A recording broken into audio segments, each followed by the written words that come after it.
Doctor परिहार, आपका बहुत बहुत स्वागत है हमारी इस टॉक में। आज हम आपसे पूछेंगे कि ये जो अरावली इशू है ये क्या है और गवर्नमेंट ऑफ इंडिया में इसका क्या रोल है, मतलब गवर्नमेंट ऑफ इंडिया का क्या रोल है इस इशू में। कुछ इस पर आप प्रकाश डालें। देखिए जी, जो अरावली है ये हमारा एक इतिहास भी है, जियोग्राफिया भी है और अरावली से जुड़ी कई कहानियां भी है जी। और जैसे मैंने कहा ये हमारा जियोग्राफिया भी है, तो इससे जो हमारे मौसम, जो हमारा एनवायरनमेंट है वो भी प्रभावित होता है। तो हम ये समझते हैं कि it is time to save Aravalli, not only Aravalli but Himalayan belt and Shivalik hills. तो इसके लिए मैं भारत सरकार से उनको अनुरोध कर लूंगा, हाथ जोड़कर विनम्र निवेदन कर लूंगा कि आपने रेलवे मिनिस्ट्री बनाई है, माइनिंग मिनिस्ट्री बनाई है। माइनिंग मिनिस्ट्री बनाने से बेहतर होता कि अगर आप मिनिस्ट्री फॉर हिल्स बनाते जी। पहाड़ियों की वेलफेयर डेवलपमेंट के लिए। पहाड़ियों को अगर हम जमीन दोस्त कर देंगे तो दैट इज नॉट डेवलपमेंट, वो एक डिजास्टरस होगा।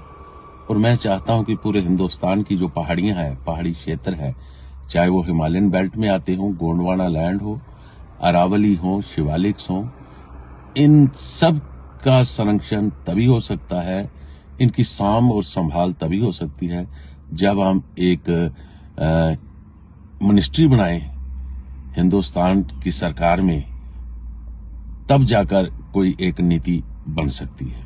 जी, लेकिन डॉक्टर साहब हमने देखा कि ऐसे तो गवर्नमेंट ऑफ इंडिया ने नेशनल ग्रीन ट्रिब्यूनल एनजीटी का भी गठन किया हुआ है। जी जी जी। तो आप क्या समझते हैं कि ये जो गवर्नमेंट बॉडीज हैं, जैसे एनजीटी हो गई या मिनिस्ट्री ऑफ एनवायरनमेंट हो गया, तो ये अपना सही काम कर रही है या ये भी सरकार के दबाव में काम कर रही है? और क्योंकि आपने देखा कि पूरे भारतवर्ष से लोग जगह जगह से उठ के अरावली के पक्ष में आए, अरावली के इशू को एड्रेस किया, तो यहाँ पर आप किस तरह से देखते हैं कि सरकार को क्या कुछ एक ऐसा कदम उठाना चाहिए जिससे कि सही जो स्थिति है वो बन जाए और हमारा ये जो पर्यावरण का संरक्षण है वो सही रूप में हो सके?